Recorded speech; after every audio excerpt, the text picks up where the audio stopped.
স্বজন পাওয়া না যায়, কাউকে পান না, কিন্তু আজকে ভুলটা বুঝতে পেরেছেন। এবার কি করবেন?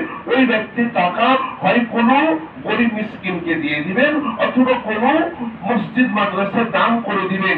দান করে দিয়ে এবার আল্লাহর কাছে ক্ষমা চাইবেন, আল্লাহ যে মানুষ আমার কাছে পাওনা ছিল, এই পাওনা আমি ওই মসজিদ মাদ্রাসায় দিয়ে দিলাম, গরিব মিসকিনকে দিয়ে দিলাম, আমি পাওনাদারকে খুঁজে পাইনি। আল্লাহ তুমি কিয়ামতের মাঠে আমাকে অপরাধী করিও না, আল্লাহ তুমি আমার পাপ ক্ষমা করে দাও।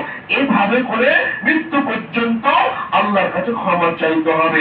চারটি শর্ত মেনে তওবা করলে পাপ ক্ষমা হবে। দেখেন তো, এক বললাম অনুতপ্ত হতে হবে, 2 নাম্বার দীর্ঘ প্রতিজ্ঞা করতে হবে, 3 নাম্বার যে পাপ করছে পাপটা ছেড়ে দিতে হবে, 4 নাম্বার মানুষের সাথে জড়িত হলে মানুষের হক মানুষকে ফিরিয়ে দিয়ে আল্লাহর কাছে ক্ষমা চাইতে হবে।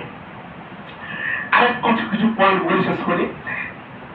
যদি এত বড় পাপ হয়েছেন, যে পাপগুলো কিভাবে সহজে ক্ষমা পাবেন? 1 নাম্বার উজু করবেন। কি করবেন? উজু করবেন।